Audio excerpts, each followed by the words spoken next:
Illinois Institute of Technology, and one of his students, Bruce Graham, working for Skidmore, Owings & Merrill, designed Gateway 1 and Gateway 2 here off to your right-hand side. They're both designed to be vibration-proof, obviously. If you're working in those buildings, you don't want to build the vibrations from the trains all day long. But Bruce Graham, he's not most famous for those buildings that we just saw. Go off to the left. Fish jumping করে তো There you go. That's Bruce Graham's most famous building, standing at 1,454 feet in the air. It's 110 stories tall. And for almost 3 decades, my friends, it was the tallest building in the world. It's the Willis Tower. Ask a local in Chicago how to spell Willis. It's spelled S-E-A-R-S. Exactly. Because the building used to be called the Sears Tower. And we don't like to change the names of buildings in the city of Chicago by any means at all. Who's been to the 103rd floor of the building? Anybody? Yes. All right, quite a few of you. They say on a clear day you can go on up there, walk out on those 4 or 5 glass boxes. They say you can see 4 different states on a clear day: Illinois, Indiana, Michigan, and our neighbor to the north, that would be Wisconsin. The building was built for a company called Sears and Roebuck all the way back in construction started in 1970, but in the late 60s, Sears and Roebuck, oh my goodness, they have 350,000 people working for them. They're the largest retail employer in the world, like Walmart today. Skidmore, Owings & Merrill completed the building by 1973, and Sears and Roebuck moved their corporate headquarters inside. There's your money shot, ladies and gentlemen. Absolutely fantastic. Get your picture, then go off to the right for me. I don't want you to miss this. Just past the Jackson Boulevard Bridge here on this building, where you see that red peg, my friends, that is the world's largest You Are Here map. Yes, the building wanted to put themselves on the map, so they literally put a map on their building. Yes, it's a map of the Chicago River. That red peg marks the exact spot where the building sits on the Chicago River. Now, a lot of people ask me, they say, Josh, why did you guys change the name of this old building here? Why didn't you just keep it the Sears Tower? Wouldn't that have been much easier? Well, of course it would have been. If I would have had my way, it would still be the Sears Tower. But Sears and Roebuck, because they start to lose retail market share because of companies like Walmart, Target, and of course the internet, they decide to move out to the suburbs. They vacate the building. They sell the building. It's bought and sold and bought and sold. Well, nobody can predict what was going to happen next. That would be September 11th, 2001. Not a lot of companies clamoring to move into super tall buildings in super big cities by any means at all. Once again, the building is bought and then sold and then bought and then sold. And finally, a company by the name of the Blackstone Group settles in. The Blackstone Group is approached in the late 2000s by a company called the Willis Holding Corporation based in London in the UK. Willis says, look, we'll lease 3 floors from you if you give us the naming rights for the next 20 years. Well, money comes.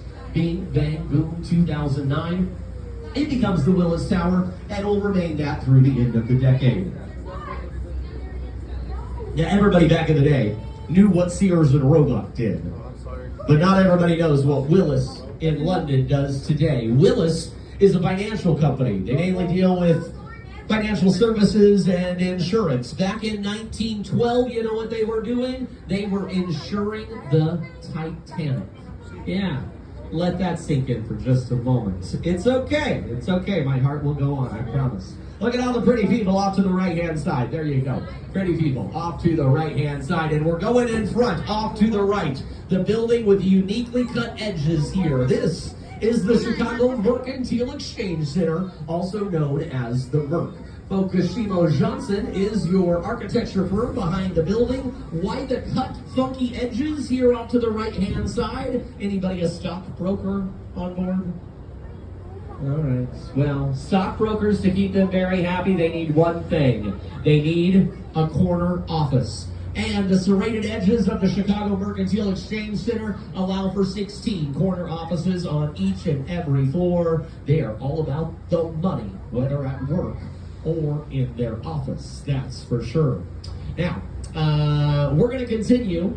All these bridges, if you read the names on them, you'll eventually figure out that they're all named after United States presidents. We had Monroe, now we're going under Madison. 37 movable bascule bridges in the city of Chicago. There are more movable bridges here in Chicago than any other city in the United States. We're only second to a city in Europe. Which one? Amsterdam, right off the bat. You are a smart man. Stay off to the right. Let's talk about the Chicago Civic Opera House. It opened its doors November 4th, 1929. It is the second largest opera house in the United States, behind the Metropolitan Opera House in New York City. Notice the theatrical masks that adorn the outside of the building, done in the Spanish colonial revival style of architecture. Inside, it's Art Deco. Samuel Insull was the utility magnate that had the building built. If you look up, all the way up, you see the towers. We often refer to it as Insull's throne because of the setback, making it look like a king's throne. It is one of very few opera houses in the United States that make money because of those towers, not because of the opera. They can, of course, rent out the space. Now, Bank of America Tower, staying off to the right-hand side, is another one of Chicago's newest skyscrapers, one of 124 skyscrapers here in the Windy City. What I want you to notice about this particular building, completed within the past 18 months by architect James Getch, is how these steel beams come to the shape of a V. Any building over 472 feet in the air is considered a skyscraper, and like I said, we have over 120 in the city of Chicago. I ask you to take note of how those steel beams are shaped because, well, it mimics the shape of this building here off to the left-hand side. See, sir, I told you I wasn't going to forget. 150 North Riverside. Take a look at it. 54 stories tall. But look, guys, the base of the building is only 40 feet wide. Amazing. Amazing. Yeah, so tall. I love this building, 150 North Riverside. Look at those stainless steel beams that go down the side of the building. They go over 100 feet into the ground, all the way down, my friends. Now you can't see it, but a lot of people say, what prevents this building from falling over, Josh? You know, it's a very, very big base. Well, up on the 54th floor, don't look, you can't see it. It's inside. Sorry.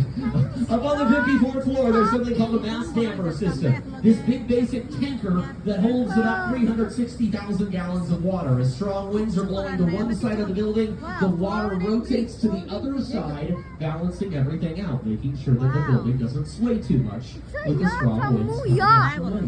Completed in 1983. Let's go off to the right-hand side and look at this building that is basically a curtain full of windows. 333 West Wacker, completed in 1983 by Cohn, Pedersen, and Fox. I know some of you have seen the movie Bueller.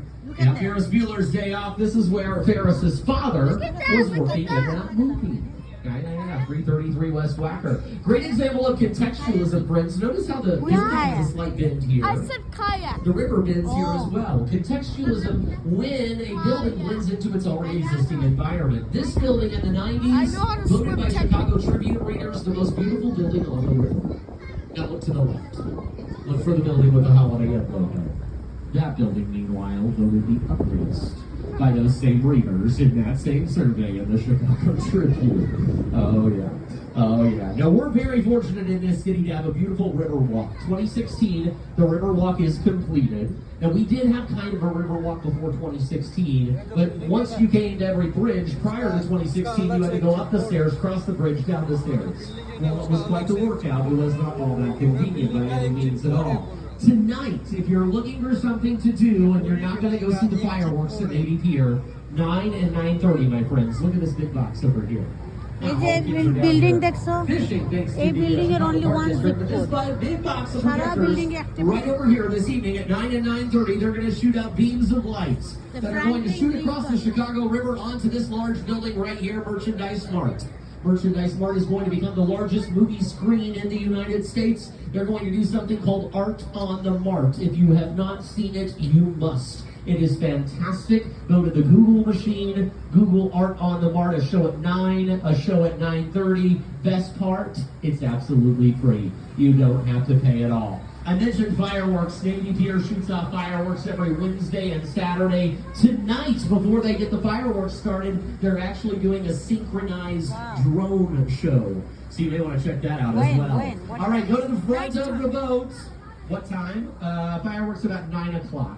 Go to Navy Pier.